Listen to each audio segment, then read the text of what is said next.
Bonsoir, chers collègues. Merci pour vos précieuses minutes de patience. Comme nous l'avons dit, en prenant la parole, les dieux des connexions n'étaient pas forcément avec nous. Alors, cet après-midi, nous allons échanger à propos du syndrome coronarien aigu dans un mode de cas clinique.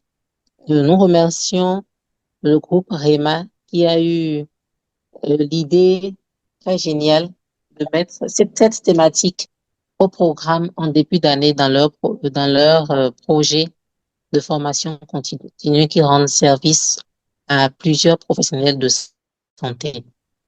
Et donc, avant de passer directement au cas clinique, nous allons échanger à propos de quelques rappels parce que nous nous sommes dit qu'aller directement sur le cas clinique, ça ne permettrait pas à tout le monde de pouvoir échanger.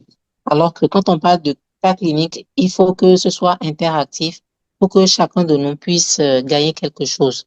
Donc, on va rappeler les algorithmes décisionnels quand on parle de syndrome coronarien aigu, comment intégrer le risque ischémique et hémorragique dans nos décisions et pouvoir appliquer les recommandations de la Société européenne de cardiologie que nous suivons souvent en Afrique francophone sous nos cieux. Et ensuite, nous allons pouvoir discuter ensemble du cas clinique qui nous réunit. Alors, on va commencer et pour introduire, diapo suivante.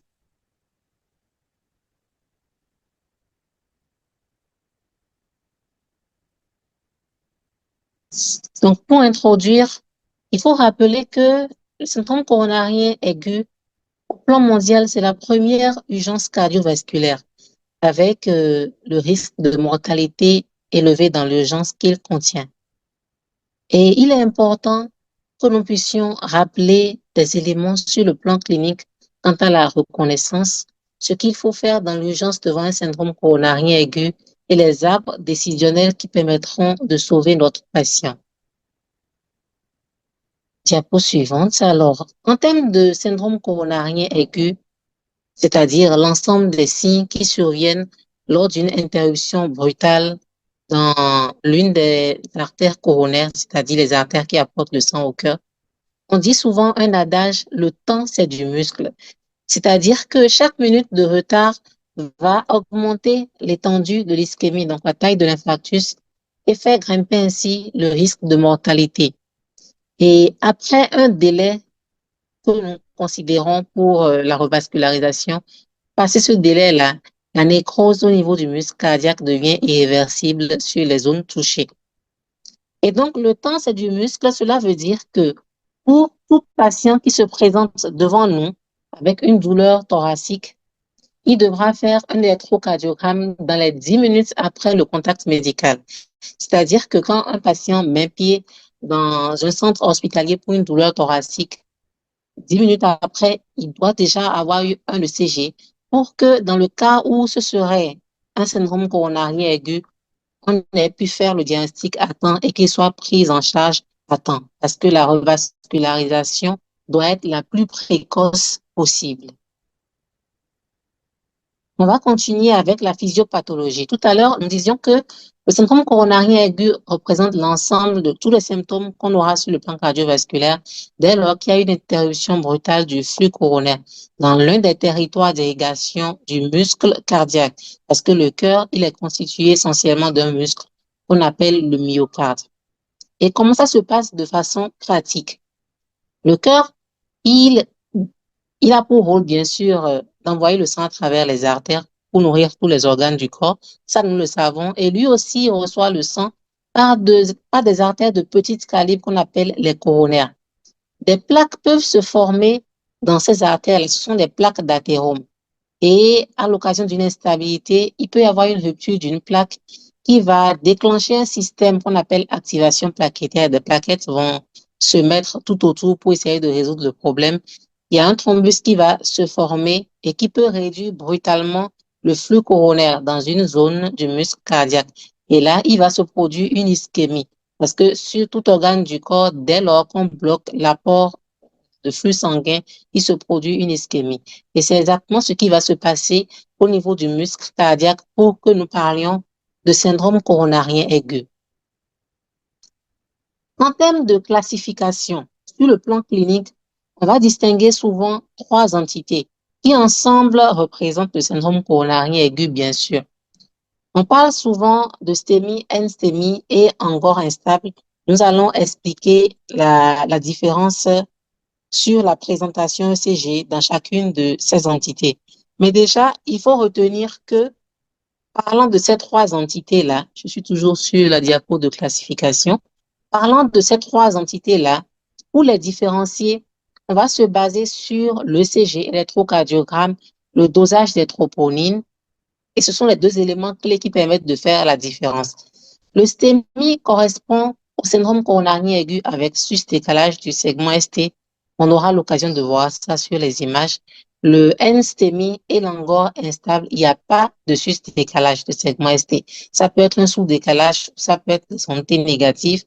Ne vous en faites pas, comme je l'ai dit, c'est illustré. Et la différence, c'est donc dans le sus-décalage pour le STEMI, qui est le SCA-ST+, encore, et l'absence de ST+, donc ST- ou anté négatif. Le dosage des troponines sera toujours positif quand on est dans un syndrome coronarien aigu ST+, avec sus-décalage. Il revient toujours positif. Dans le N-STEMI, il reviendra également positif, mais dans l'angon instable, on peut avoir des anomalies ECG sans que la troponine ne soit positive. Et donc, voilà les images d'un SCA-ST+. Vous allez voir qu'il y a plusieurs lignes. Je suppose que la plupart ici sont des confrères médecins et ont déjà vu un tracé ECG. Ça se présente comme ceci, que vous voyez à l'écran. Et chaque ligne sur ce tracé nous permet d'analyser l'activité du cœur dans une zone donnée. Dans les syndromes coronariens ST+, on va assister à un sus-décalage du segment ST, qu'on appelle encore onde de Pardé.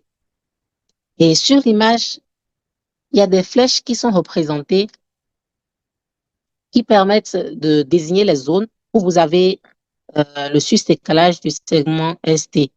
J'espère que tout le monde peut voir les flèches rouges qui sont sur l'image projetée. C'est un sus-décalage classique qu'on décrit comme sus-décalage concave qui englobe l'onde T.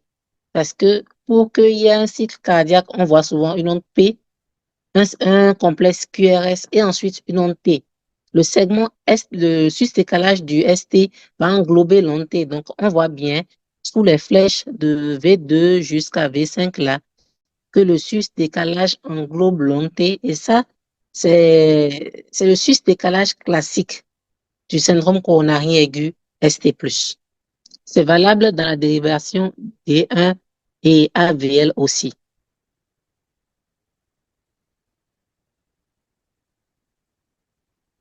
Ensuite, on va passer au syndrome coronarien aigu ST-, diapo suivante.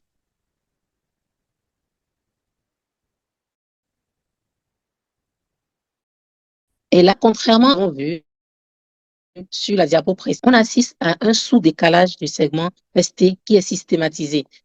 Le terme systématisé, ça veut dire que ce soit un sus-décalage ou un sous-décalage, il est localisé dans une zone bien définie. Et cela nous renvoie aux différents territoires euh, en ECG, mais ce n'est pas le thème d'aujourd'hui. On va observer, il y a deux tracés comparatifs. Il y a un sur lequel on a mis la lettre A qui est à gauche et il y a un second sur lequel on a la lettre B qui est à votre droite. Sur le tracé A, on voit en V2, V3, V4 jusqu'à V5 que le segment ST descend. Il va vers le bas. C'est ça le sous-décalage qu'on décrit dans le N-STEMI. Et il peut s'accompagner d'ondes T négatives, comme nous le voyons ici de V1 jusqu'en V3, où la négativité a tendance à devenir biphasique, c'est-à-dire qu'il y a une partie négative, une partie positive. J'espère que jusque-là, tout le monde nous suit. En dehors du sous-décalage qu'on observe dans le NSTEMI, on peut avoir des cas où le segment ST ne bouge pas du tout et on voit seulement des ondes T négatives. Et c'est ça qu'on va voir dans la diapo suivante. Ça, c'est un cas de NSTEMI, SK-ST-, où on n'a pas de sous-décalage du segment ST, mais on a plutôt des ondes T négatives. Les dérivations sont bien sûr à noter et on va observer sur la dérivation D2, D3 et AVF qui est un peu plus vers le bas. Je suis dans le cadran de gauche. On va observer que les ondes T sont négatives par rapport aux ondes T qui sont bien positives de V1 jusqu'à V5 à droite. Ça, c'est un patient qui a fait un syndrome coronarien aigu dans sa forme NSTEMI. Donc, il n'y a pas de sous-décalage, il n'y a pas de sous-décalage, mais la troponine était positive. C'est un NSTEMI. Si ce patient vient avec le même ECG, il est connu pour avoir des douleurs angineuses, mais que la troponine n'est pas positive, à ce moment, on pourra parler d'angor instable. Mais bien sûr, le contexte clinique nous guide. Donc, qu'est-ce qu'il faut faire quand on a pu objectiver ces anomalies sur le CG d'un patient qui présente une douleur thoracique aiguë? C'est ce qu'on va voir dans cette table décisionnelle. Et nous le rappelons, les arbres décisionnels sont tirés des recommandations de la Société européenne de cardiologie que nous utilisons tous en pratique. Et nous avons simplifié ces arbres pour vous donner cette présentation afin que ce que nous devons retenir ensemble puisse mieux, le message puisse mieux passer. Chez un patient chez qui on a objectivé les anomalies, ou on reprend depuis le début, un patient qui vient pour une douleur thoracique chez qui on suspecte un syndrome coronarien aigu, nous l'avons dit, le temps c'est du muscle, donc dans les 10 minutes, il doit avoir un ECG.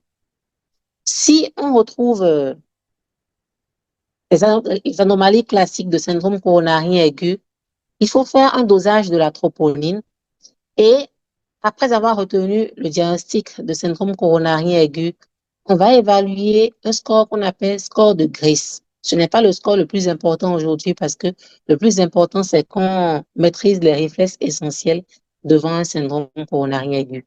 Et bien sûr, il va bénéficier d'un écho-doppler cardiaque. Ensuite, on va décider de la stratégie chez lui. On parle de invasive ou conservatrice par rapport au geste qui sera fait. Nous allons mieux en parler dans le cas clinique. Si à l'ECG, il s'agit d'un STEMI, on va utiliser l'arbre décisionnel qu'on voit dans la diapo suivante.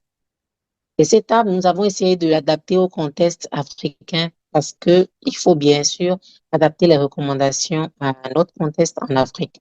Dès lors que le patient a un sus-décalage du segment ST typique de syndrome coronarien aigu, on va réfléchir. Est-ce qu'il peut avoir sa coronarographie dans les 2 heures qui vont suivre? C'est ça qui va nous guider pour la suite. Je suis en Afrique, j'ai un patient qui a un SKSD plus à l'ECG. Qu'est-ce qu'il faut faire? Je réfléchis d'abord. Est-ce qu'il pourra aller en salle de coronarographie dans les 2 heures qui vont suivre? Est-ce que c'est le délai unanimement retenu? Si dans mon pays ou dans ma sous-région, il y a une salle de coronarographie disponible, on envoie directement en salle de coronarographie, le problème est réglé. Et si ce n'est pas disponible, on pense à faire une thrombolyse dans les médias. Chez nous, au Bénin, par exemple, nous utilisons l'actilis qui est disponible pour la thrombolyse dans ces cas. Et ensuite, maintenant, il sera transféré tranquillement pour la coronarographie dans le pays le plus proche où ce sera disponible. Par rapport au traitement que nous mettrons à notre patient pour la suite, il faudra toujours essayer de ne pas nuire.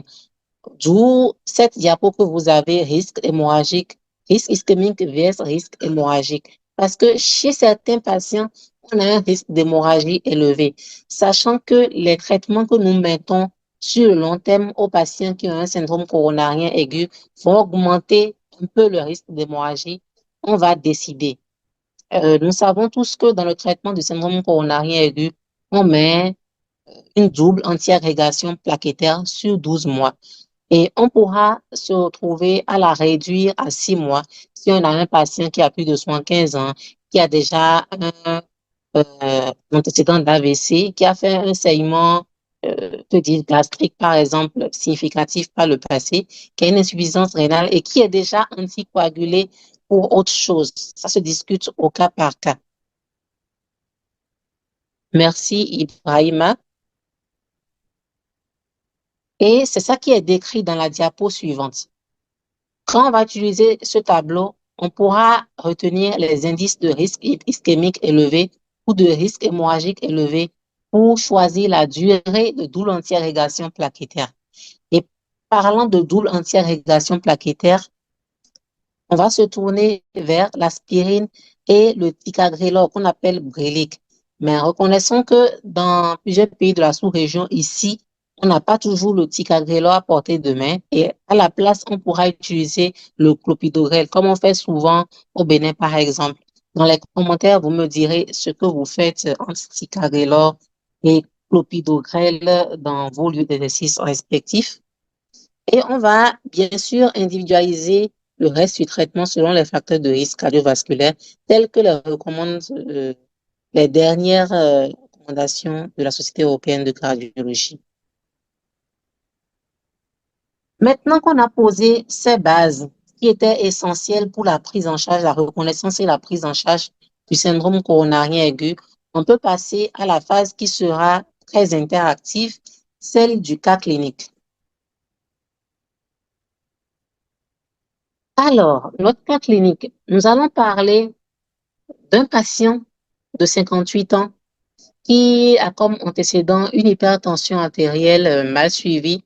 Il est diabétique non équilibré et qui s'est présenté chez nous pour une douleur thoracique qui évolue depuis 2 heures. La douleur thoracique a commencé il y a 2 heures. Et voilà l'ECG que nous lui avons réalisé. Le résultat de l'ECG est présenté sur la diapositive. Vu qu'on va sur un mode interactif, je suppose que Madame Grace, qui a la modération, le permet. Je vais prendre 2 avis sur l'ECG qu'on a eu chez ce patient qui se présente pour douleur thoracique.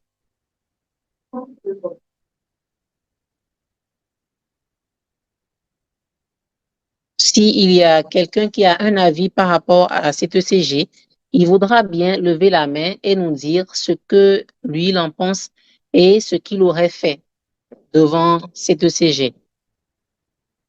Madame Grace, est-ce qu'on peut aller sur ce mode?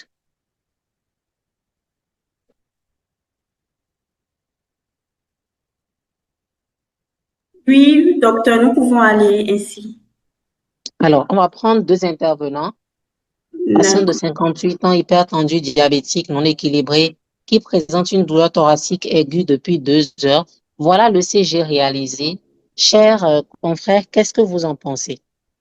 Nous avons docteur Naye qui a une main levée. Bonsoir, docteur Naye, vous avez la parole. Et merci de vous présenter brièvement.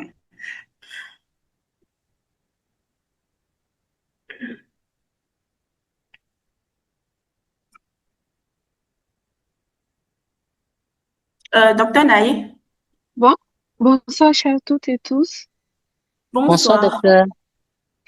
Je suis docteur Amsatou Aruna, je suis médecin généraliste diplômé d'État béninois. Euh, je suppose que c'est juste les anomalies qu'on voudrait ressortir sur le CG ou bien il faut donner une interprétation brève. Non, juste les anomalies que vous voyez. Ok. Bon, moi, sur ce TG, je vois qu'il y a des sus décalages sur les dérivations V2, V3, V4, V5 et V6. Donc, sur les dérivations précordiales. Et d'emblée, je ferai tout pour avoir les troponines ultra sensibles dans les minutes qui suivent. Merci, Et docteur. ok. OK. Et à Merci part pour votre... ça, non, excusez-moi, avant que le docteur ne parte, à Oui. part les troponines, qu'est-ce que vous feriez d'autre?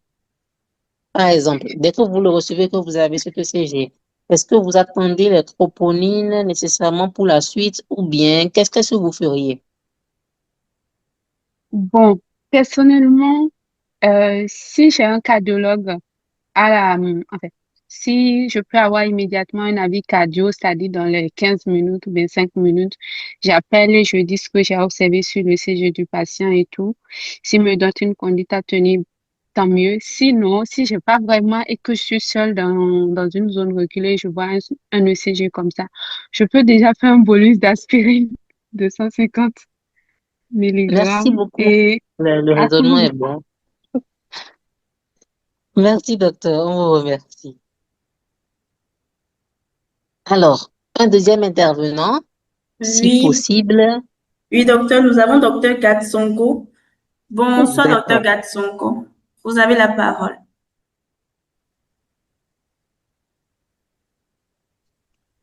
Bonsoir, merci beaucoup de m'avoir accordé la parole. Eh bien, moi, c'est Bonsoir, le docteur. docteur. Je suis médecin généraliste depuis, je parle depuis le Congo-Brazzaville.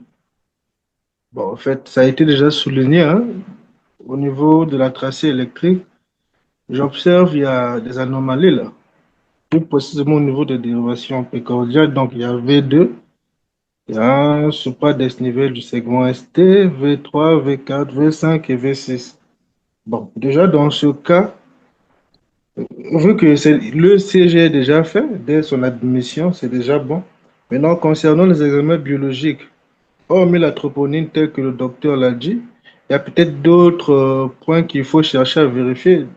D'abord, dans les informations, on nous dit que non, le patient est diabétique, donc du coup, il faudrait chercher à contrôler sa glycémie, savoir quelle valeur ça donne et chercher à investiguer sur d'autres marqueurs cardiaques aussi, comme la CKMB.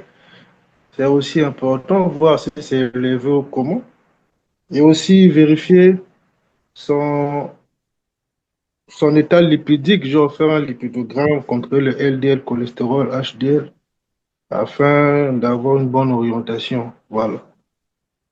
C'est ce que je voulais un peu ajouter.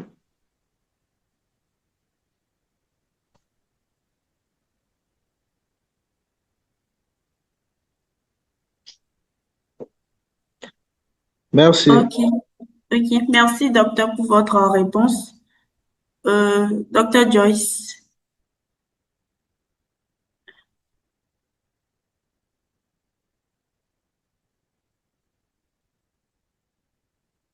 votre micro est fermé, docteur. Oui, Otis. je n'avais pas la main pour l'ouvrir, là, c'est bon. D'accord. Alors, je remercie les collègues de tout cœur pour ces interventions. Ça montre un bon intérêt. Il semble que j'ai une réponse dans le chat aussi.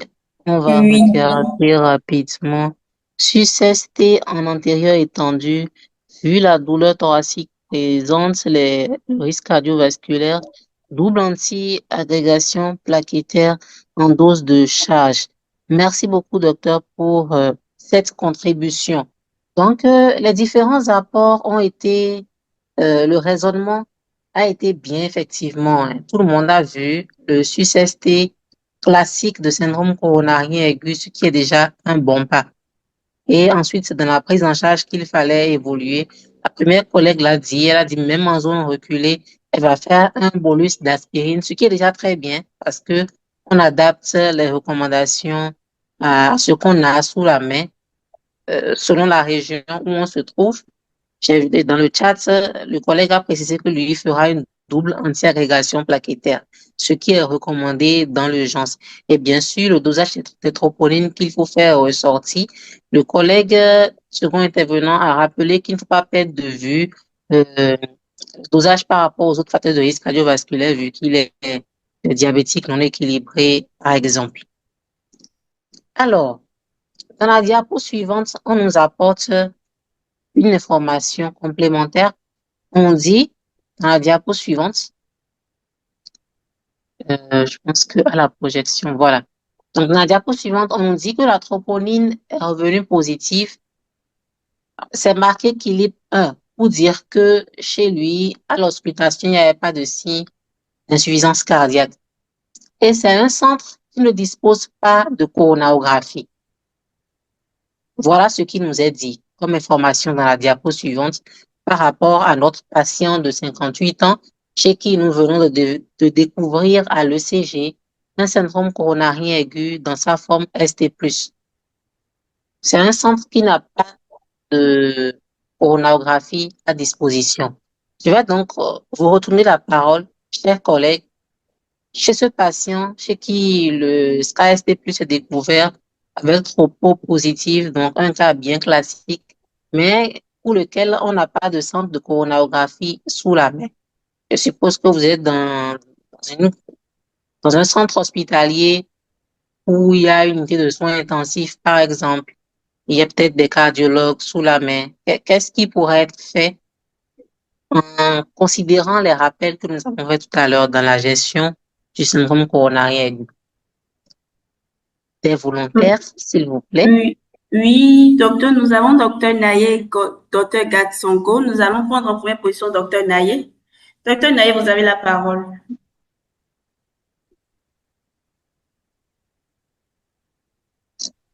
Est-ce que vous me recevez? Oui, très bien, nous vous Oui, on recevons, vous docteur. reçoit. Ok, merci. Je disais que si j'ai bien compris la présentation avant le cas clinique, dans ce cas d'espèce, je ferai une thrombolyse, donc la double antiagrégat plaquettaire, et je fais tout possible pour transférer le patient dans les minutes qui suivent vers un centre de prise en charge adéquate. Merci, docteur. Thrombolyse à faire et transfert dans les minutes qui suivent. Ok. Docteur, si vous le permettez, nous allons prendre l'avis de docteur Gatsongo. Bien sûr. Oui, docteur Gatsongo, vous avez la parole.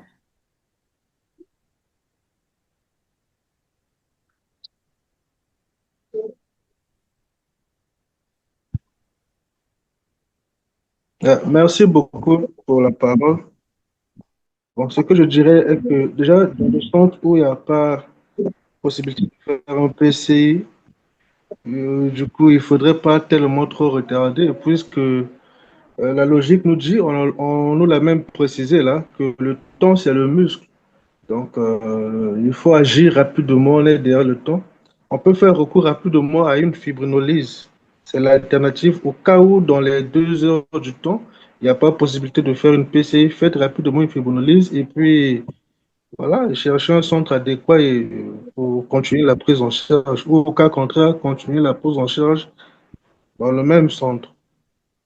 Voilà ce que je voulais. Merci, docteur, pour cet apport. Donc, les deux collègues sont du même avis. Thrombolyse, et puis après, on transfère le patient dans un centre qui peut faire sa coronarographie. J'ai vu docteur Fatimé qui est du même avis aussi dans le chat. On fait une thrombolyse et on transfère le patient.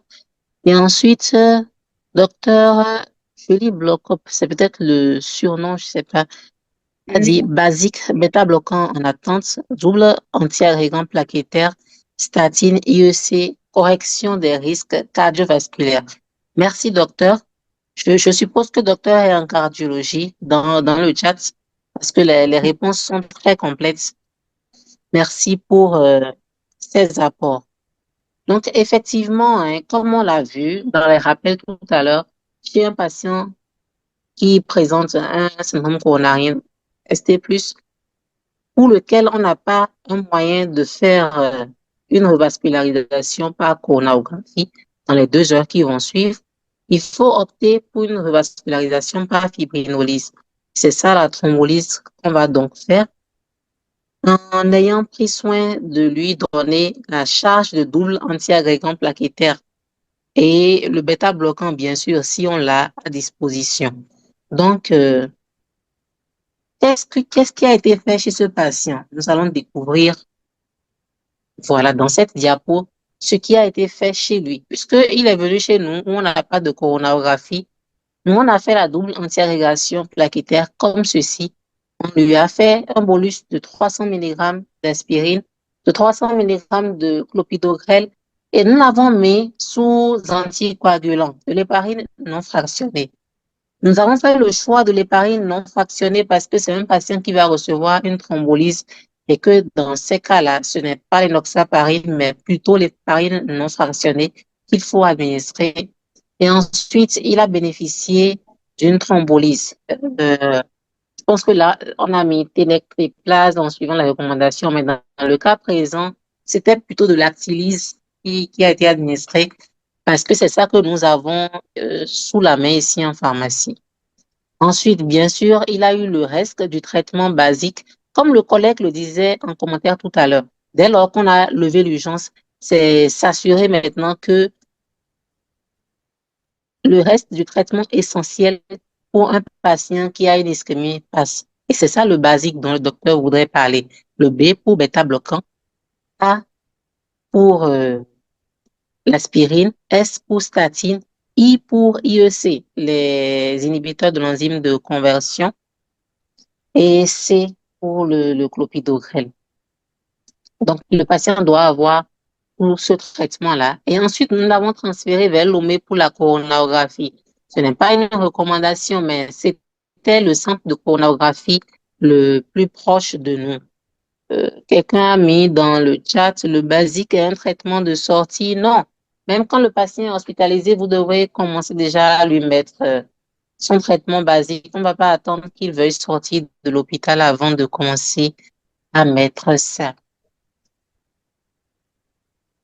Alors, le patient, dans la suite, diapo suivante, on va découvrir, il a été transféré à Lomé pour sa coronarographie, qui a retrouvé une occlusion. Ici, vous allez lire IVA proximale, parce que les artères coronaires qui sont censées apporter le sang au cœur, elles ont des branches, dont l'une s'appelle interventriculaire antérieure.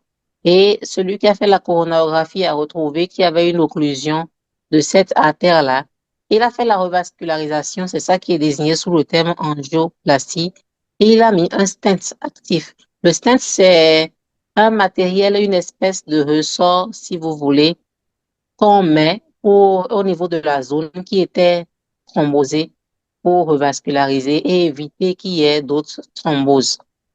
Donc, après ce geste, le flux a été restauré dans l'artère concernée et il a pu rentrer chez lui après le 5e jour de surveillance post-revascularisation. Ce cas clinique, on peut en tirer des enseignements. Je vois des questions passer dans le chat. On va y répondre, ne vous en faites pas. Ce cas clinique, on peut en tirer des enseignements qu'on va voir dans la diapo suivante. Donc, nous avons vu que le patient il a bien évolué. C'est vrai qu'il est arrivé dans un endroit où il n'y avait pas de coronarographie, mais il a pu bénéficier d'un geste dans l'urgence pour sa revascularisation et ensuite il a eu sa coronarographie tranquillement. C'est vrai que ça n'a pas été fait dans les minutes, hein. Je pense que lui était parti en coronarographie le lendemain. Mais vu que la thrombolyse avait déjà été faite et qu'il avait été stabilisé, on avait le droit de l'envoyer en coronarographie le lendemain, dans le cas présent, ce qui a été fait. Donc, la stratégie pharmaco-invasive, elle est efficace. Une coopération régionale est cruciale dans notre contexte africain où ce n'est pas toutes les régions où la coronarographie est disponible. Et quand on est bien organisé sur ce plan, ça peut permettre de sauver des vies. Et le cas clinique qui va suivre, c'était notre cas clinique principal.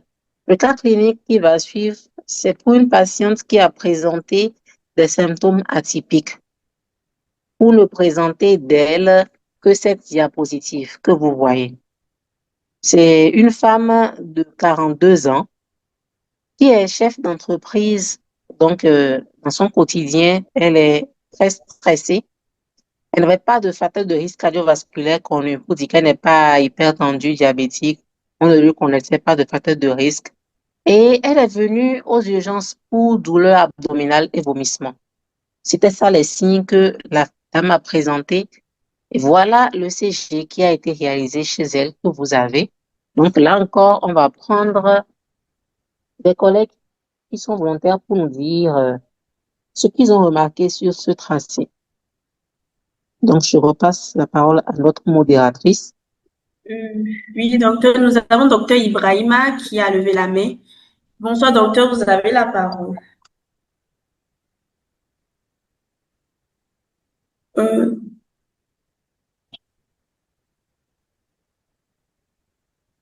Docteur Ibrahima.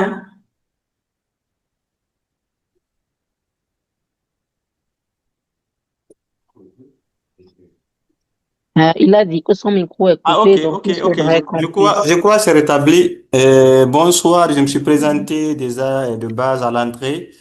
Donc, cette femme de 42 ans, chef d'entreprise qui n'a pas de facteur de risque et qui est admise pour douleur abdominale avec vomissement, quand même,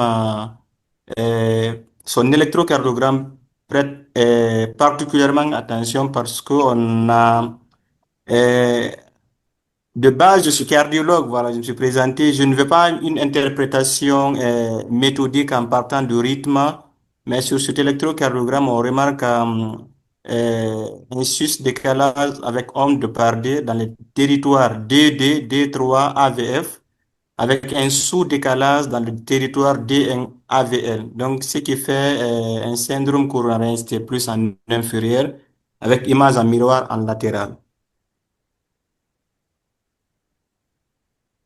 D'accord. Merci, cher collègue docteur Ibrahima. Vu Oui, qu'on est entre cardiologues, la description a été complète. oui, Par rapport à cette patiente qui est venue pour symptômes atypiques, oui. à votre avis, euh, est-ce qu'elle aurait eu ce diagnostic à temps si elle n'était pas dans un centre où il y avait une équipe spécialisée, compte tenu de votre expérience cardiologique? Merci. J'en ai vu beaucoup de cas parce que si on dit syndrome coronarien, d'abord c'est la symptomatologie, c'est la douleur thoracique, mais elle a présenté une douleur abdominale plus vomissement.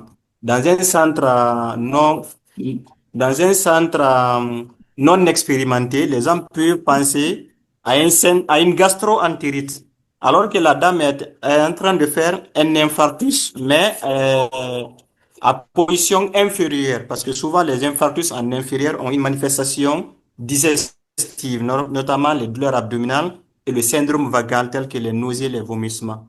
Donc, ma réponse, si c'était dans un centre non expérimenté, on pouvait passer à côté de ce diagnostic et retarder la prise en charge.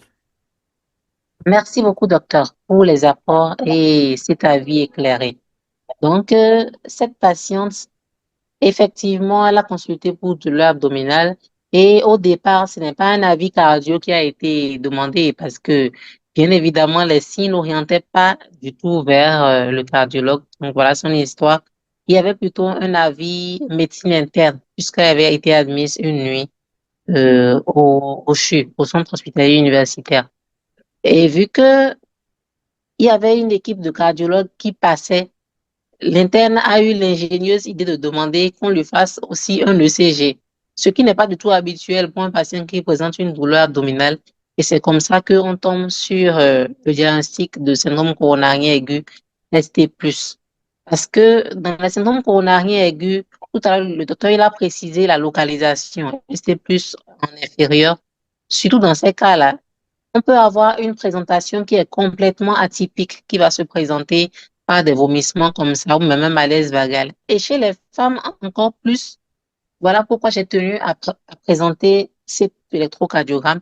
Chez les femmes, encore plus, on peut ne pas avoir la douleur classique du syndrome coronarien aigu que nous avons tous appris dans les cours, qui est décrit comme une douleur désignée par la main posée sur la poitrine, type de constriction ou bien de brûlure parfois, ça peut ne pas du tout être cette douleur-là chez les femmes. Ça peut être plutôt une douleur plus légère comme une pesanteur ou une douleur abdominale chez la dame là.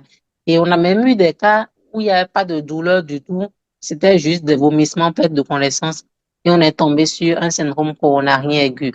Donc oui, syndrome coronarien aigu, nous l'avons dit, première urgence cardiovasculaire dont nous connaissons tous la douleur typique, mais attention, il y a des cas atypiques et il ne faut pas hésiter à faire un électrocardiogramme dans les plus brefs délais chez tout patient chez qui nous avons un doute ou même un léger soupçon. Alors, nous allons conclure avec ce cas clinique en disant, dans la diapo suivante, s'il vous plaît, donc, en disant que si on a tout oublié de ce cas clinique, c'est de savoir que dans notre pratique quotidienne, devant tout patient qui présente une douleur thoracique et qui se rend à l'hôpital ou même dans une clinique en privé, il doit bénéficier d'un électrocardiogramme dans les 10 minutes qui suivent le contact médical. C'est une recommandation. Même s'il n'y a pas de cardiologue dans le centre à ce moment-là, tout médecin doit pouvoir faire le CG, faire une photo ou bien scanner le tracé, envoyer au cardiologue pour qu'il puisse le voir. Et ça nous permettra d'éviter les retards de prise en charge, d'éviter des décès qu'on aurait pu, ou des patients qu'on aurait pu sauver. Et le temps, c'est du muscle, donc dès que le diagnostic est fait, il faut pouvoir faire une revascularisation selon le risque, selon ce qu'on aura à l'ECG. Les recommandations de la Société européenne de cardiologie sont bien applicables chez nous en Afrique. C'est ce que nous avons vu avec le cas clinique. Et je sais que Dr Ibrahima ne nous dira pas le contraire. Qu'on soit en Afrique, en Europe ou en Amérique, nous pouvons appliquer aisément les recommandations, les adapter à notre contexte selon notre plateau technique. Et il faut pouvoir faire une promotion sur le plan régional des réseaux de transfert en termes de coronarographie parce que ce n'est pas dans toutes les régions que cette technique interventionnelle est disponible. Donc, en vous remerciant pour l'intérêt, j'ouvre la discussion. Puisque nous sommes ici entre collègues de toutes spécialités, je suppose qu'il y a des médecins généralistes, des médecins urgentistes et des cardiologues. Et la diapo suivante, je pose cette question en disant que, selon vous, quels sont les défis quant au syndrome coronarien aigu dans notre contexte sanitaire en Afrique? Et bien sûr, s'il y a des questions par rapport à la présentation, aussi bien sûr le rappel que le cas clinique et d'autres cas cliniques que vous avez eus dans la pratique, on pourra en discuter dans cette phase qui va suivre. Je vous remercie. Alors, merci infiniment, docteur, pour ce moment d'échange très riche et très interactif. Nous allons à présent entamer la phase réelle des questions-réponses. Alors, comme nous l'avions eu à le faire plus tôt, il vous suffira de lever la main et la parole vous sera donnée.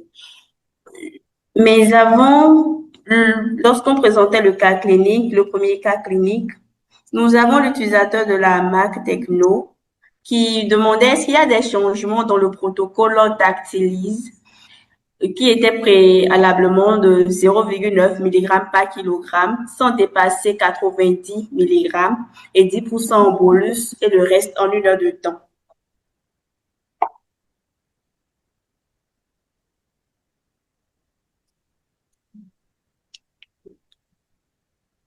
Docteur, je ne sais pas si vous m'entendez. Ah, ok, vous voulez qu'on réponde au fur et à mesure, d'accord? Non, Oui, dans les nouvelles recommandations, il n'y a pas eu de changement par rapport au protocole d'activisme. C'est bien ce que nous, on continue de faire dans la pratique. Par rapport aux doses, j'ai pas eu de changement dans les nouvelles recommandations que j'ai bien sûr parcouru avant cette présentation. ok. D'accord, docteur. Merci pour votre réponse et j'espère que l'utilisateur de la Mac Techno a eu satisfaction. Alors, je ne sais pas, par rapport à la question que Dr. Joyce avait posée, je ne sais pas si vous avez des questions concernant le cas clinique. OK, Dr. Naye, vous avez la parole.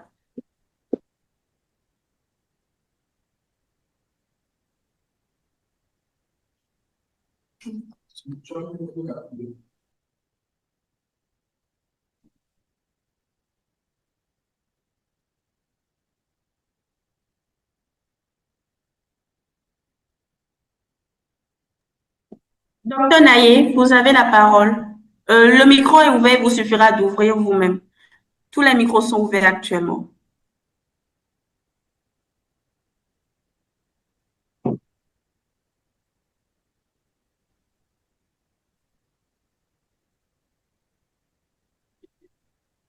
OK, docteur Orcas, vous avez la parole.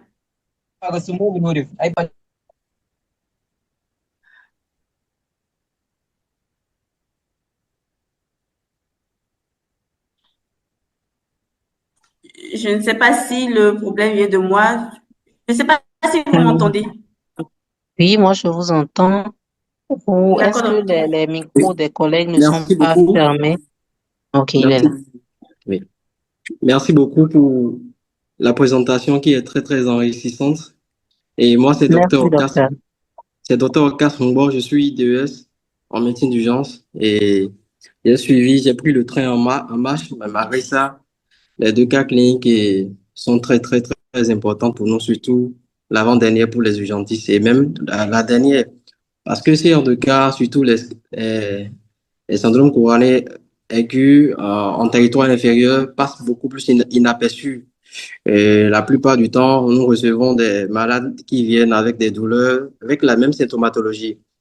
Et ce pourquoi j'ai pris la parole, c'est beaucoup plus par rapport à la discussion et, et quels sont les défis dans notre contexte sanitaire actuel. Les défis sont plusieurs et sincèrement, c'est une très bonne question parce que ça pourrait pallier réellement à beaucoup de choses et aider dans la prise en charge de cette maladie. La première, nous avons peut-être certainement le retard à la consultation parce que beaucoup plus de patients, ils ont, ils n'ont pas peut-être manque de moyens financiers, ils ne sont pas sensibilisés. Donc, tout ça, ça cause problème et ça pourrait causer de retard pour, comment on appelle, pour le recours à l'hôpital.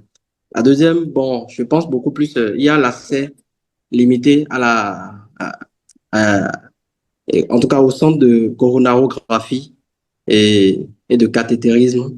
Donc, l'accès est limité parce que au Bénin, je sais pas, bon, on a combien de centres et il faut faire recours aux pays qui sont proches, qui sont à côté pour pouvoir vraiment en bénéficier. Euh, L'autre chose, bon, je dirais que c'est pas qu'il y a pas qu'il y a bon, on pourrait dire qu'il y a un manque de ressources. Il y a ressources humaines qui sont insuffisantes, mais bon, il y a des ressources humaines, mais certainement il y a la fuite aussi des ressources humaines beaucoup plus préfèrent vu le terrain, ne pas continuer et voilà, il y a la fuite des cerveaux. Voilà, manque de spécialistes et voilà. Et c'est vrai qu'on a beaucoup plus de spécialistes que nous avons formés, que le Bénin a formé, mais bon, ils préfèrent aller ailleurs. Il y a aussi l'infrastructure qui est vraiment défaillant et manque d'infrastructure, des équipements. Tout à l'heure, avec le cas clinique, le dernier cas clinique, si l'interne n'avait pas eu l'idée, voilà, les cardios ont passé, sont de passage, faisons-lui un ECG pour voir cette patient, voilà, on ne pourrait pas la récupérer. Donc, je pense que la première des choses, c'est de penser à une bonne politique et de doter les centres au moins des ECG, presque tous les centres, hein, tous les services, je pense. Hein. Et comme l'a dit notre aîné et le docteur Joyce, et voilà, au moins faire le CG, même si c'est un médecin généraliste envoyé, comment on appelle, à un cardiologue, il pourra interpréter et tout. Bon, il y a le manque de moyens financiers, il y a le transport, et transporter un malade depuis peut-être Savert pour le CNHU ou bien, et voilà, et tout, peut-être de Adjong pour Cotonou, dans quelles conditions, c'est bien vrai, les voies sont en réflexion actuellement, ce qui est très bien, ce qui pourra vraiment améliorer le transport. Mais bon, s'il y avait vraiment des centres tout proches qui pourraient prendre en charge ces genre de patients, je pense qu'il n'y aurait pas de problème de transport. Donc, c'est ce que je peux apporter et dans cette discussion. Merci beaucoup et à tout à l'heure. Merci pour votre intervention, docteur Orcas. Docteur Joyce, je ne sais pas si vous avez un mot à placer avant qu'on ne prenne d'autres interventions. Je remercie vraiment le docteur Ongbo pour le fait qu'il se soit prononcé par rapport aux défis dans notre contexte sanitaire parce qu'il a abordé plusieurs défis qui minent effectivement la pratique quotidienne, passant par la limitation financière des patients qui implique un retard de consultation, passant par les signes atypiques dans le cas clinique, les centres de coronarographie pour lesquels on peut être obligé d'aller hors de nos frontières Bon, là, on a une note d'espoir quand même parce que la coronagraphie va démarrer bientôt dans le nouveau centre hospitalier Le Chic. Bientôt, certainement, ou bientôt, j'espère. Il est passé également par la fuite des cerveaux parce que oui, c'est vrai que les pays en développement, les pays développés absorbent beaucoup de médecins spécialistes qui sont formés dans les pays en développement. C'est la quête du mieux-être pour les médecins. Donc, on ne peut pas juger ce choix, mais c'est vrai que ça met un peu en mal la pratique chez nous. Et il a parlé aussi du problème, de la gestion d'un patient qui est au nord qui doit rejoindre le sud, par exemple. Je suppose que ces problèmes que Dr Humbo a abordés sont également présents avec nos confrères qui sont dans d'autres pays, par exemple. Parce qu'en Afrique, c'est vraiment les problèmes que nous avons. Et ce type de creuset, c'est l'espace également pour s'entendre entre collègues sur ce qu'il faut faire dans ces cas-là. Tout à l'heure, on a eu le cas de notre patient qui a pu être thrombolisé et aller à Lomé, par exemple. Donc, il a fait une belle proposition que tous les centres aient au moins le minimum un ECG, parce qu'on a dit qu'un patient qui est admis pour douleur thoracique, c'est ECG à faire dans les 10 minutes qui suivent le contact médical. Donc, commençons déjà par les basiques et surtout, essayons de faire fonctionner nos réseaux.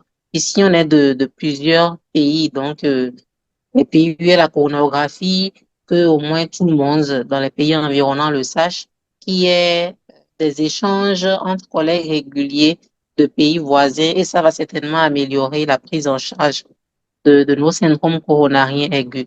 Je vous repasse la parole, chère modératrice. Merci, docteur. Nous avons quelques interventions dans la discussion que je vais vous relayer avant de prendre l'intervention de docteur Naï. Alors, nous avons docteur Ulrich Nunapoui qui vous remercie en premier lieu pour cette présentation et se permet d'intervenir par rapport aux défis qu'il résumera en 4 groupes. En premier lieu, par rapport au diagnostic précoce, le retard de consultation, la présentation atypique, comme chez cette dame de 42 ans, l'accès limité de certains centres à l'ECG et aux marqueurs biologiques qu'on demande logiquement après une clinique suspicieuse et surtout l'accès limité à la coronarographie. Et par rapport au traitement, les prix des médicaments pour la thrombolyse, généralement chers, et le retard de transfert dans certains cas. En dehors du contexte médical, la limitation financière dans notre contexte africain où santé est un grand luxe. Et enfin, en ce qui concerne la prévention, il faut renforcer la sensibilisation sur l'éviction ou la prise en charge des facteurs de risque cardiovasculaire. Alors, à présent, je vais passer la parole à Dr Naï. Dr Naï, vous avez la parole.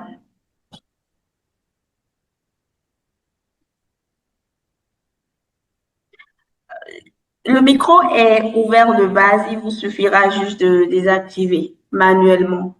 Tous les micros sont ouverts.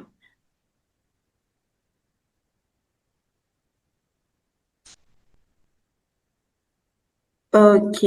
En En attendant attendant, je l'intervention. remercie quand même le docteur Nunakoyi pour avoir résumé aussi ces défis qui rejoignent également ceux abordés par docteur Humbo tout à l'heure. Donc, c'est des défis qui minent notre quotidien et nous devons travailler ensemble pour les améliorer. Avant lui, il y avait aussi des interventions. En majeure partie, on reçoit les patients à plus de 2 heures, voire même 6 heures après la douleur, car un traitement antalgique en automédication aurait été fait sans succès. Et ce commentaire-là nous interpelle parce que nous devons tous être des acteurs de la sensibilisation. Il faut que qu'on puisse dire aux gens autour de nous, quand vous avez une douleur thoracique, il faut aller immédiatement à l'hôpital parce que on ne vous dit pas que ce sera certainement une crise cardiaque, mais ça peut l'être.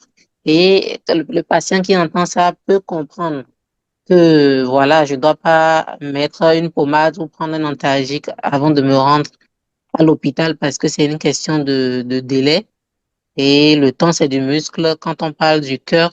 Donc merci docteur. J'ai lu, docteur Constant, merci pour la présentation, je vous en prie. plateau technique. Non, chez nous au Bénin, c'est vrai que plateau technique, la coronarographie n'a pas encore démarré, mais on fait au moins la thrombolyse. Vous avez proposé pour le problème du cou, qui est effectivement un gros problème, parce que chez nous au Bénin, il faut débourser 1 million de francs CFA pour la coronarographie. Et ça, c'est pas à la portée de tout le monde. Je sais même que même nous qui sommes ici, là, si on nous prend dans la rue, tout de suite, on dit, bon, voilà, il y a une urgence, il faut débourser 1 million de francs CFA avant les 6 à 12 heures qui vont suivre. Ça va être difficile pour beaucoup d'entre nous. Donc, c'est vrai, c'est le réel problème, docteur. Vous avez raison. Fatimé Sidik a dit merci beaucoup, docteur, pour la clarification et la qualité de la présentation. Merci, docteur Fatimé Sidik, qui a une question. Je passe la parole à la modératrice parce qu'il y a 2 questions dans le Oui, chat. oui, docteur. Je propose qu'on réponde aux questions avant de passer la parole à docteur Naye et docteur Ibrahima. Alors, docteur Fatimé a demandé, est-ce que la fibrinolyse seule est suffisante si on reçoit le patient tôt ou qu'on n'a pas de la coronographie? OK. Ensuite, docteur, Oui, oui, je vous laisse continuer alors. d'accord. Ensuite, docteur Dominique euh, a posé une question concernant par rapport à la thrombolyse. Est-ce que l'actylis au Bénin est-il disponible facilement en milieu hospitalier ou plutôt en pharmacie? Et est-ce que l'activité thrombolyse est-elle dense? C'est-à-dire, est-ce qu'on en pratique beaucoup? La question vient du docteur Dominique de la République du Congo. Je pense qu'on peut répondre à ces questions, docteur Joyce. Merci. Alors, docteur Fatimé, est-ce que la fibrinolyse seule est suffisante? Dans les cas que nous avons gérés jusque-là, la fibrinolyse a pu permettre de stabiliser le patient. Et d'ailleurs, quand on fait une thrombolyse au patient, on fait toujours un ECG après et la surveillance électrique continue. Et pour une thrombolyse qui a été faite avec succès, on observe souvent une régression du SUS-ST. Donc, il y a des critères de succès de la thrombolyse sur le plan clinique, diminution de la douleur, sur le plan électrique avec modification qu'on s'attend à observer et aussi sur l'hémodynamique. Et par contre, ça ne dispense pas le patient de faire sa coronarographie. Donc, c'est vrai qu'on ne pourra pas dire que c'est suffisant pour sur le long terme. C'est suffisant dans le sens de, si on voulait répondre à la question, est-ce que ça suffit à stabiliser le patient sur le plan hémodynamique? Dans les cas qu'on a eu sous la main, oui. Dans les cas qui sont gérés en soins intensifs, centre hospitalier, universitaire pour le moment, oui, ça a permis de stabiliser les patients, mais ce n'est pas suffisant. Euh, Petite anecdote, je vous raconte le dernier cas qui m'a encore confirmé que ce n'est pas suffisant. C'était un patient de 39 ans, je pense, jeune patient, coronarographie avec succès. Il s'est présenté à 22 heures dans une clinique qui n'a pas d'électrocardiographe. Il a fallu que j'amène l'appareil pour aller faire, parce que c'est un patient jeune, donc on s'est dit, bon, c'est pas grave, il fait nuit, allons-y. Et c'était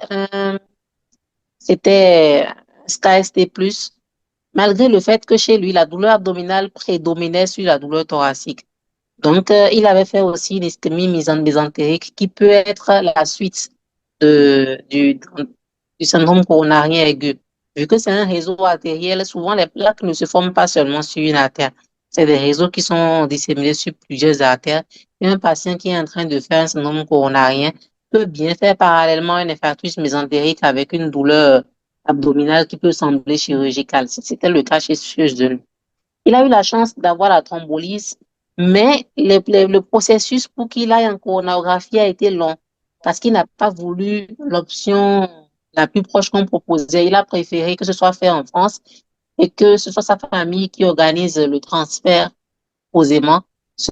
Seulement que avant ce délai-là, il y a eu une complication rythmique et il ne s'en est pas sorti. Il a même atterri dans un centre où il n'y avait pas de soins intensifs de cardiologie dans la nuit. Donc, ça, c'est le cas qui a été le plus marquant que moi j'ai vu dans mon exercice qui vient encore confirmer que Quoi qu'on fasse la coronarographie, il faut quand même la prévoir. Et même si ce n'est pas le jour même, il y a des patients qui sont allés des semaines après leur thrombolyse et qui ont pu être vascularisés à la coronarographie. Docteur Dominique, bonsoir. Je connais docteur Dominique du Congo. Je ne sais pas si c'est elle en commentaire. Donc, coucou à vous également.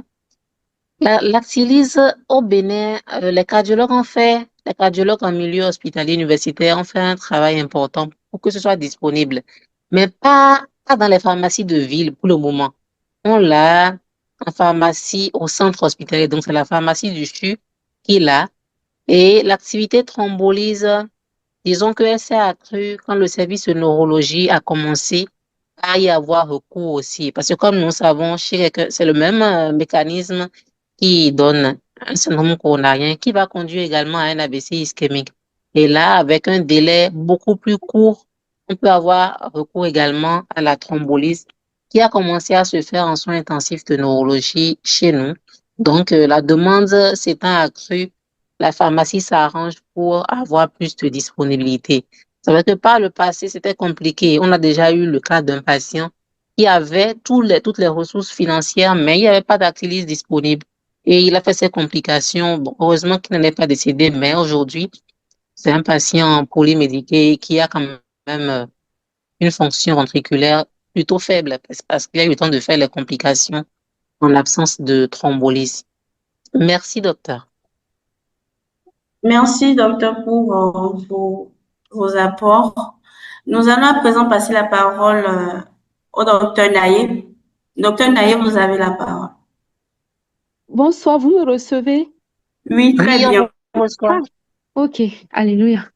Merci beaucoup de me redonner la parole. Et je vais droit au but. Je voudrais avoir juste quelques petites clarifications. Docteur Yus, est-ce que vous pouvez me dire un peu quelques facteurs qui peuvent entraîner la rupture de plaque? Et deuxièmement, est-ce que vous pouvez m'expliquer un peu, juste pas beaucoup, la différence entre langue stable et langue instable? Parce que honnêtement, moi, ces expressions-là, ça m'embête un peu. Je sais qu'au niveau de l'angle instable, c'est qu'on a la douleur thoracique et pas forcément de signe ECG. On peut avoir un ECG qui est normal, qui est nickel, mais avec des troponines parfois élevées ou à minima élevées et qui cachent quand même quelque chose au niveau enfin, qui peuvent cacher une souffrance myocardique. Troisièmement, qu'est-ce que je voulais demander? Troisièmement, j'aimerais demander par rapport à la prise en charge, est-ce qu'il y a une collaboration au Bénin entre le système privé et le système public? Et avant de finir, avant dernière question, voilà, je vous demandais le rôle effectif du bêta bloquant. Et je voudrais déjà m'assurer si le basique en question est systématique chez tous les malades semi-typiques et si éventuellement c'est systématique, quel est le rôle effectif du bêta bloquant dans ce cas d'espèce? Et pour finir, je voudrais me prononcer un tout petit peu sur la question que vous aviez posée sur le défi. Et les défis sont nombreux, comme beaucoup l'ont dit précédemment. Et honnêtement, pour être resté en milieu rural, j'avoue que le défi est énorme, sinon, mais parfois, ça nous met en dépression carrément. Surtout quand on se permet de faire certaines comparaisons, les soignants sont carrément déprimés. Et malheureusement, la population ne comprend pas que les soignants sont déprimés pour eux et ne nous accompagnent pas parce qu'ils ne comprennent pas la profondeur, en fait, du problème, la complexité des difficultés auxquelles les soignants sont exposés. Quand vous allez dans les zones rurales, quand vous allez vers Niki, Kalalé, Perere et autres, franchement, il n'y a pas d'appareil de CG dans les centres de santé, même dans les hôpitaux de zone. Et qui, en fait, le médecin, en fait, réaliser le CG normalement, mais c'est un acte infirmier. Mais même les médecins ne savent pas le faire. Et c'est en ça que je remercie beaucoup, beaucoup, beaucoup, énormément parce que aujourd'hui, qu'on le veuille ou pas, la plateforme REMA constitue une première, en fait, au Bénin qui arrive quand même à nous donner des notions très importantes et précises pour continuer, en fait, pour un apprentissage continu pour les agents de santé. Ça nous permet d'apprendre où que nous soyons, mais il faut posséder déjà une connexion Internet pour se connecter. Et quand certains médecins font le calcul de combien je dois prendre la connexion par mois, beaucoup n'arrivent pas à le prendre, hein. Je parle des médecins généralistes que nous sommes. Je connais notre cas. Combien on gagne par mois? Surtout quand on est en train de traîner dans les cliniques. Combien on gagne par mois pour s'offrir ne serait-ce qu'un illimité de 15 000 francs par mois quand on enlève les autres charges de la vie quotidienne. Et ça, c'est les médecins. Donc, quand on rentre dans la population, un individu il vient à l'hôpital avec une douleur thoracique, il amène 1 000 francs. On peut faire quoi avec 1 000 francs? Même si les frais de consultation sont à 600 francs ou à 700 francs, c'est complexe le problème. Et moi, franchement, il faut qu'il y ait des référendums où il y aura population générale, où il y aura soignants, pour ensemble discuter de cette complexité-là et trouver des axes de solution. C'est très profond. Merci beaucoup. Merci, docteur Naye, pour vos questions, vos recommandations et tout ce que vous aviez dit qui était très bien. Et nous vous remercions également. Docteur Joyce, je ne sais pas si vous voulez répondre aux questions de docteur Naye avant de passer la parole à docteur Constant. Alors oui, je vais répondre. Merci, docteur Naye, pour les questions et puis les remarques pertinentes par rapport aux défis dans notre système. Alors, la première question, c'était les facteurs de rupture de plaque.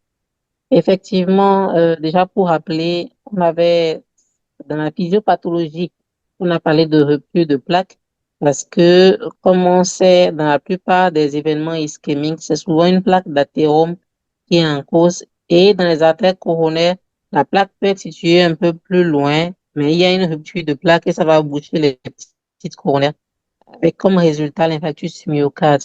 Et les facteurs de rupture de plaque, là, c'est souvent les facteurs de risque cardiovasculaire qui ne sont pas équilibrés. Et je vais dire, les plus gros facteurs déjà, c'est une hypertension artérielle mal équilibrée, un diabète qui n'est pas équilibré, un taux de cholestérol élevé, parce que si la couche lipidique est importante, il y a un risque de rupture de la plaque. Tous les événements inflammatoires vont fragiliser la plaque. Et c'est aussi les autres facteurs de risque que nous connaissons, le tabagisme, euh, la consommation d'alcool élevée, on a déjà parlé du taux de cholestérol élevé, la sédentarité par ricochet, l'obésité. Il y a aussi le stress, parce qu'aujourd'hui, on sait, c'est le cas typique, c'est le second cas que nous avons présenté, la dame de 42 ans qui n'a pas vraiment de facteur de risque cardiovasculaire connu.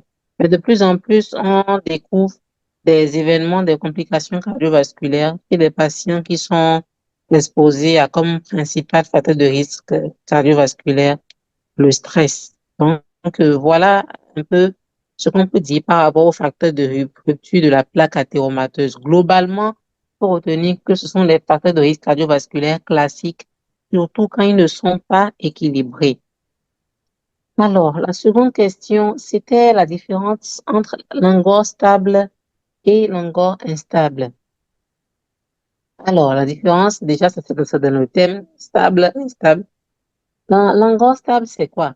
C'est un patient qui a des antécédents ischémiques, soit il a même déjà fait un événement ou bien il a déjà présenté une douleur typique, douleur angineuse thoracique typique que nous avons décrite tout à l'heure, qui est sous traitement et qui, depuis un moment, ne présente plus de douleur thoracique.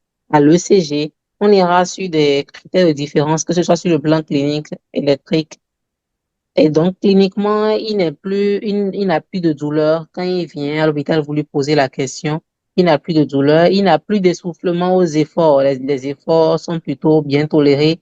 La montée des escaliers est bien tolérée chez lui. C'est un angor qui est stable. Dans l'angor instable, c'est un patient, quand vous le recevez pour son suivi, il se plaint souvent de douleurs thoraciques. C'est-à-dire que parfois, ça peut être des douleurs thoraciques qui surviennent de temps en temps au repos, même aux efforts à la montée des escaliers, on peut se dire, ah, c'est peut-être un patient qui présente un angor instable. Et surtout, il y a des critères électriques, ce sont l'ECG. On se rend compte qu'il présente des modifications par rapport à l'ECG précédent. C'est le critère le plus important pour parler d'angor instable. Dès lors que des modifications électriques commencent par apparaître, on se dit que c'est un angor instable. Et les facteurs qui favorisent cette instabilité, c'est les facteurs dont nous avons parlé tout à l'heure. Il passera au stade de enstémie dès lors que les troponines sont élevées. Et là, on sait que une zone du cœur, une zone du muscle cardiaque, pardon, a été privée d'apport de sang pendant un moment. Est-ce que nous avons une collaboration entre le secteur privé et public au Bénin? Je dirais oui, parce que pour la gestion des urgences cardiovasculaires, le tout se fait en collaboration.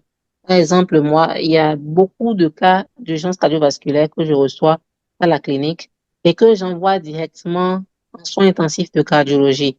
Cette collaboration-là, ça évite en fait de devoir envoyer d'abord le patient aux urgences qui perd du temps là-bas avant d'aller en soins intensifs de cardiologie. Imaginons que c'est un syndrome coronarien aigu qui doit d'abord aller aux urgences et que l'intervenant réfléchisse à faire la part des choses avant d'appeler le cardiologue. Et si le DES de cardio n'est pas disponible, il peut perdre du temps. Donc voilà un peu, nous avons cette collaboration-là entre le privé et le public. Maintenant, en sens inverse, pas encore. Mais peut-être que ça peut être dans les perspectives, parce qu'aujourd'hui, les partenariats publics-privés sont longuement discutés. Donc, c'est possible que ce soit envisagé dans les perspectives, parce qu'un patient qui a fini son traitement dans l'urgence et qui est stable, qui nécessite encore une surveillance pendant 3 à 5 jours, il peut quand même quitter les lits d'un soin intensif de centre hospitalier et aller vers un privé pour désengorger un peu et permettre de recevoir d'autres urgences. Donc, c'est le volet qui n'est pas encore cadré, mais ça pourrait se faire certainement. Le rôle du bêta-bloquant, c'est un rôle ischémique, un rôle anti-ischémique, pardon. On a parlé de l'ischémie et on a dit qu'il y a des facteurs de rupture de plaque. Et il y a des situations au niveau du cœur qui vont entretenir le mécanisme d'ischémie. C'est pas, par exemple, quand la fréquence cardiaque est rapide. De façon basique pour vous expliquer, si on vous demande de courir tout le temps pour aller vers votre lieu de travail, vous serez fatigué à un moment donné par rapport à celui qui marche. C'est l'exemple que je donne souvent pour parler du cœur. Un cœur qui est rapide, c'est un cœur qui va s'ouvrir plus vite. Et donc, c'est le rôle que le bêta-bloquant, c'est ce rôle anti-ischémique-là qu'il vient jouer. Et le basique, oui, il est systématique chez les patients qui font un syndrome coronarien aigu. C'est le sigle que les cardiologues ont mis en place pour n'oublier aucun volet des traitements que nous devons mettre. Alors, c'est vrai que parfois, un médicament parmi les éléments du basique peut avoir été omis sur une ordonnance. C'est par exemple le cas des patients qui ont une pression artérielle limite. Quelqu'un qui avait déjà 100 mm de mercure comme pression artérielle systolique, qui a fait son syndrome coronarien aigu, à qui on a mis un bêta-bloquant à petite dose et qu'on voit qu'il est déjà autour de 90, on ne va pas trop insister pour lui mettre encore l'IEC, sachant que ces médicaments-là ont aussi un effet de baisse de la pression artérielle.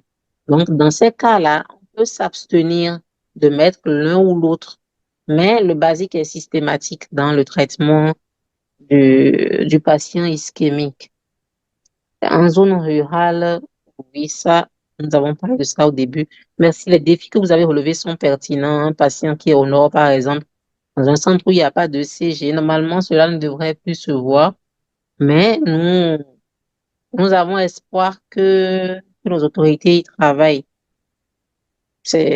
J'aime bien partir sur la note d'espoir parce qu'on a fait le choix de rester au pays. Donc, on va aller sur la note d'espoir et garder espoir. Elle a remercié Réma, que nous remercions quand même de tout cœur pour ce genre d'initiative qui permet de discuter de questions essentielles et surtout de rester à jour. Alors donc, docteur Naïa a complété en demandant si dans l'angor, il n'y a pas de troponine élevée. Un patient qui a un angor stable, un angor instable, la troponine n'est pas élevée. À partir du moment où la troponine est élevée, on entre dans le syndrome coronarien aigu ST-, c'est-à-dire qu'il y a eu un événement, il y a eu de l'ischémie sur des cellules du muscle cardiaque. Donc, ce n'est plus seulement de l'angon instable, mais c'est pas un patient ST-, un ST-. Est-ce qu'on met le bêta-bloquant si la fréquence cardiaque est normale jusqu'à un certain seuil? Quelqu'un qui a 60, on peut choisir de lui mettre par exemple 2,5 mg de bisoprolol. Comme je le disais, la réflexion qu'on mène pour ne pas trop baisser la pression artérielle, on la mène aussi pour la fréquence cardiaque. Globalement, on s'arrange pour que le patient revienne autour de 60. C'est ça la fréquence cardiaque optimale. Mais il y a des patients chez qui on tolère jusqu'à une baisse à 50 battements par minute. Ce n'est pas encore un problème pour l'hémodynamique. Voilà, je pense que j'ai répondu aux questions. Oui, docteur, vous avez répondu aux questions et je pense que docteur Naye est satisfaite. Juste la réponse dans la discussion. Alors, docteur Constant, vous avez la parole. Ok, merci beaucoup pour la présentation et merci de m'avoir donné la parole aussi. Je remercie beaucoup, Doc, pour la présentation. Ok, ma question aussi va suivre un peu ce que ma présidente avait posé comme question. C'est par rapport à la physiopathologie, aux étiologies. Parce que là, par rapport à la physiopathologie, on a vu que c'est lorsqu'il y a une rupture de la plaque bactérienne ou quelque chose, il y aura activation plaquettaire. Et là, il y aura la formation des thrombus et après, on aura des ischémies myocardiques. Mais pour un patient qui vient pour douleur thoracique, qui a été hospitalisé, ça fait 3 jours, douleur thoracique, où on suspectait embolie pulmonaire avec des saturations et tout ça. Donc, à chaque fois, on a fait un ECG, on a vu que c'était un syndrome coronarien aigu. En même temps, en amont, on avait fait le bilan biologique où on a vu que notre patient avait un taux d'hémoglobine à 22 et les globules rouges qui sont très élevés en 12 térapharies, donc 4 fois élevés par rapport à la normale, et qui n'est ni hypertendu ni diabétique. Or, de là, moi, je veux savoir, est-ce que de là, c'est-à-dire, on a une pathologie qui peut aussi créer des syndromes coronariens aigus chez ce patient parce que le taux est à 22 grammes par décilitre. Et est-ce que, ce que moi, je voulais demander, est-ce que par rapport à la maladie de polyglobulie de Baquet, est-ce qu'on peut avoir en même temps, en ce moment, un syndrome coronarien aigu? C'est juste ma question. D'accord. Merci, docteur, pour votre question. Docteur Joyce, je pense que nous pouvons répondre à la préoccupation de docteur Constant. Merci, docteur Constant, pour votre question qui est en même temps un apport. Effectivement, par rapport à ce mécanisme décrit dans la physiopathologie, c'est le mécanisme classique, c'est-à-dire que c'est le mécanisme athéromateux qui est classique. Mais effectivement, il peut y avoir d'autres causes. Il peut y avoir d'autres causes de syndrome coronarien aigu. Tout à l'heure, vous avez demandé, est-ce que pour votre cas, c'était un patient qui avait une polyglobulie? Et effectivement, c'est possible. Dans toutes les conditions où on peut se retrouver avec un sang qui est un peu plus visqueux, si je peux me permettre le terme, en griffe, parce que chez ce type de patient, c'est une anomalie qu'on a.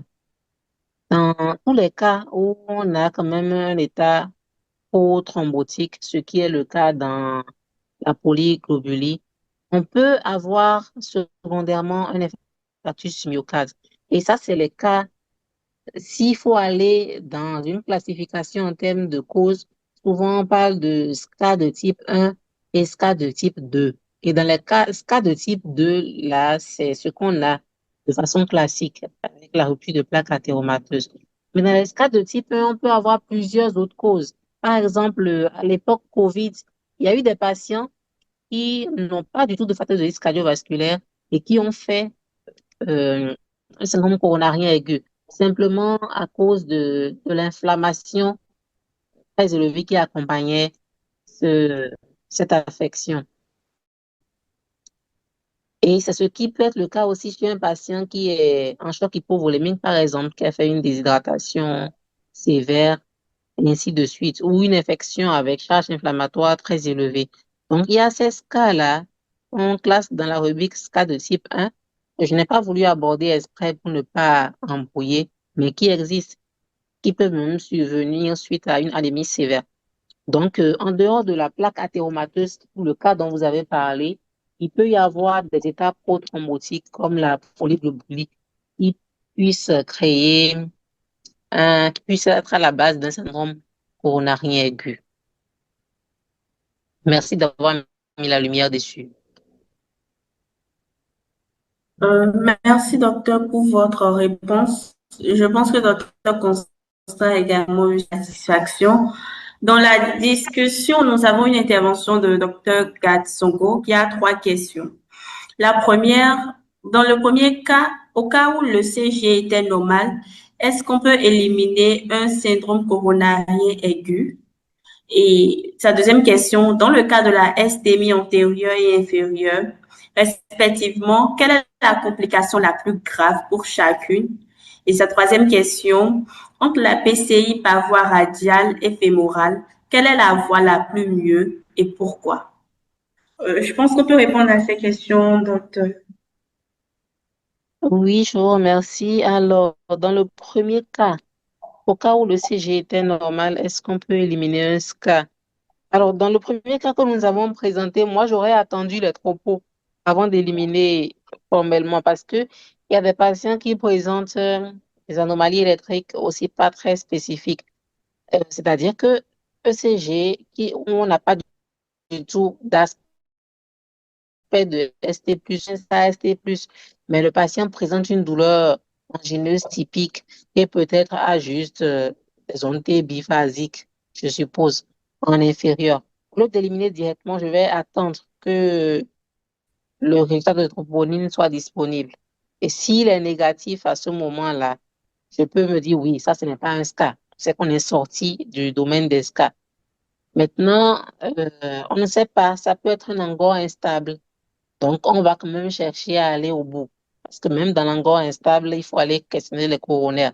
Et dans ces cas-là, au lieu d'aller directement à la coronarographie, on peut passer d'abord par le chemin du coroscanner qui est de plus en plus disponible normalement dans nos pays.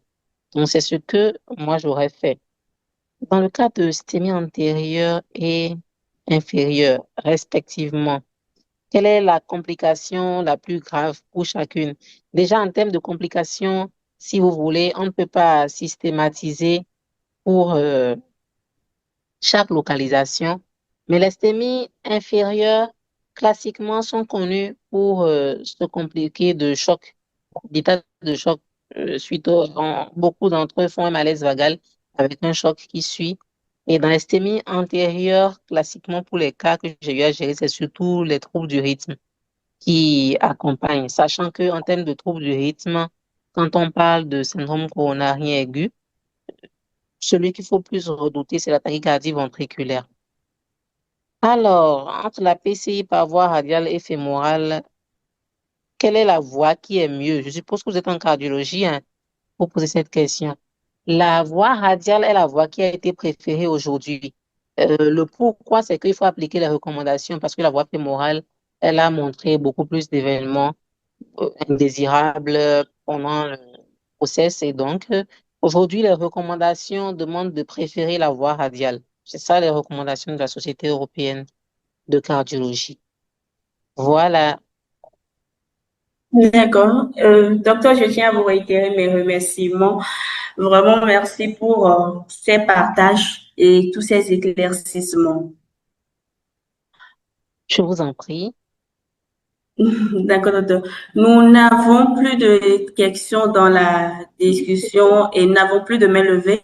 Je pense que l'unique main levée de docteur Constance, c'est elle ancienne. N'est-ce pas, docteur? Je ne sais pas si vous avez toujours. Oui, c'est une ancienne main levée. Alors, j'en profite pour vous annoncer, pour vous rappeler plutôt que REMAP propose des certifications, des formations certifiantes dans plusieurs domaines de la santé.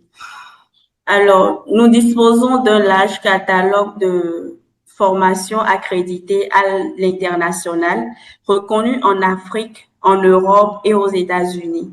Nos formations couvrent notamment les domaines suivants: la santé communautaire, la santé publique, l'épidémiologie, la santé sexuelle et reproductive, la gestion des projets et programmes de santé, le suivi et évaluation des projets en santé, l'expertise en genre et en inclusion en santé, la nutrition et la diététique, la sexologie, la dictologie, le marketing digital en santé, ainsi que la gestion d'officines de pharmacie.